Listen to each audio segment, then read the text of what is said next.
হয়তো পেছন থেকে চলেই গেল, ব্লগে ঢুকবে না, তাই জন্য অ্যানাউন্স করে দিয়েছে যে বাইরে বেরোনো যাবে না। এইখানে হোটেলে দাদারা বলে দিয়েছে যে সাবধান, পুলিশ যদি ধরে তো ফাইন কাটবে। সো গুড মর্নিং গাইজ, এখন বাজে 9:24 আর এখন আমরা রেডি হয়ে ব্রেকফাস্ট করতে যাচ্ছি। আর সকালবেলা ভিউটা তোমাদের দেখিয়ে দেখি, যেটা এরকম, দাঁড়াও 1 মিনিট, জাস্ট এ সেকেন্ড। হ্যাঁ, কিছুটা এরকম ভিউ। তো চলো ব্রেকফাস্টটা করে নিই, দেন আবার বেরোনোর কথা হবে হয়তো। দেন বন্ধু বান্ধব চলে এসছে, সবাই একসাথে যাবো ব্রেকফাস্ট করতে। ওই দেখো পল্লব সোয়াগ দিচ্ছে, ভয়তে পেছন থেকে চলেই গেল, ব্লগে ঢুকবে না। এই হলো সকালের ব্রেকফাস্ট আমাদের, সবাই খাওয়া শুরু করে দিয়েছে। আমরা একটা কফিও নিয়ে নিচ্ছি, চলো কফিটা টেস্ট করা যাক। আমি একটা কফি নিয়ে নিলাম। আজকে হলো 25 তারিখ, তার জন্য আজকে ভোট আছে মেদিনীপুরের দিকে, আর তাই জন্য অ্যানাউন্স করে দিচ্ছে যে বাইরে বেরোনো যাবে না, কি বাইরে ঘোরা যাবে না। তো আমাদের যে প্ল্যানটা ছিল সেটা আপাতত ক্যান্সেল হয়ে আছে, আর এখন আবার যাচ্ছি পুলে ঝাপাতে সবাই মিলে। তো চলো যাওয়া যাক। পুলে যাওয়ার আগে আমরা এখানে অর্ডারটা করে গেছিলাম, আর এসে দেখি আমাদের বিরিয়ানিটা চলে এসেছে। দেন আমরা এখানে সার্ভ করে নিলাম, আর গোপির এখানে পেয়ে গেছিলো খুবই খিদা, গোপি আর পাচ্ছিল না। তো এখানে আমরাও খাওয়া দাওয়া শুরু করে নিলাম, চলো খাওয়া দাওয়াটা সেরে ফেলা যাক। তো খাওয়া দাওয়ার পরে একটু রেস্ট নিয়ে আবার বেরিয়ে পড়েছি আমরা, আর এবার এমন একটা জায়গা খোঁজার চেষ্টা করবো যেখানে বিচে গাড়ি চালানো যায়। এটা খুব চাপের, আজ পর্যন্ত আমি এখানে দেখিনি যে বিচে কেউ গাড়ি চালাচ্ছে বা কিছু।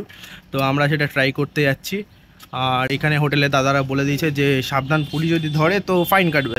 তো চলো দেখি কি হয় না হয়। তো যা বললাম, চলে আসো বিচের ধারে। এখন চলে এসেছি বিচের ধারে গাড়ি নিয়ে। View guys, view just view. এখানে আসার পর আমরা রিল বানাতে এতই ব্যস্ত হয়ে গেলাম যে বিকেল কখন কেটে গেল আমরা বুঝতেই পারলাম না। আগের দিন রাত্রেবেলা মন্দারমনির মেন মার্কেট যেটা, সেটা তোমাদের দেখানো হয়নি, তো আজকে সেই মার্কেটটা আমরা দেখাচ্ছি। এই হলো মন্দারমনির মেন মার্কেট, চারিদিকে প্রচুর দোকান আছে, আপনারা চাইলে এখান থেকে শপিং করে বাড়ির জন্য কিছু নিয়ে যেতে পারেন। সরি গাইস, এই ভোটের জন্য আমরা আজ কোথাও যেতে পারলাম না, তাই এই ভিডিওটা অনেকটা ছোট হয়ে গেল। Hello guys, good morning.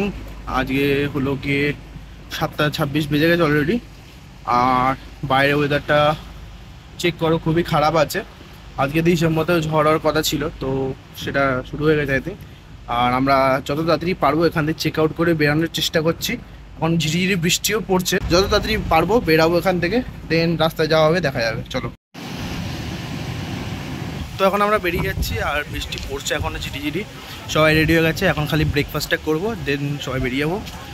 এই হেলমেট, সবাই যাচ্ছি সামনে, চলো। তো হ্যালো গাইস, অ্যাট লাস্ট আমরা বাড়ি চলে এসেছি। আর তোমরা তো দেখতে পেয়েছিলে রাস্তার কীরকম বৃষ্টি হচ্ছিলো, খুবই বাজে ওয়েদার হয়েছিলো, আর সরকার থেকেও বলে দিয়েছিলো বাড়ি থেকে বেরাতে না।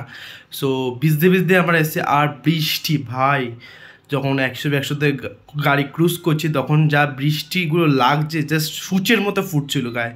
ঠিক আছে, তো সবথেকে বড়ো কথা যে আমাদের কোনো পুলিশের চক্করে পড়তে হয়নি এরকম অবস্থাতে, মানে ভোটের সময় গেছি, তো সেই হিসাবেও আমাদের কোনো পুলিশের চক্করে পড়তে হয়নি, তো সেদিক দিয়ে বেঁচে গেছি। আর এর আগে আমরা বাইক নিয়ে মৌসুমী আইল্যান্ড গেছিলাম, তো তখনও কোনো প্রবলেম হয়নি। এটা আমাদের বাইক নিয়ে সেকেন্ড ট্রিপ ছিল, তো এরপরেও আরও অনেক ট্রিপ মারবো। তো চলো গাইস, আশা করি তোমাদের এই ভিডিওটা ভালোই লেগেছে। তো দেখা হচ্ছে একটা কোনো নতুন ভিডিওর সাথে, কোনো নতুন ব্লগের সাথে। তো ততক্ষণের জন্য বাই বাই।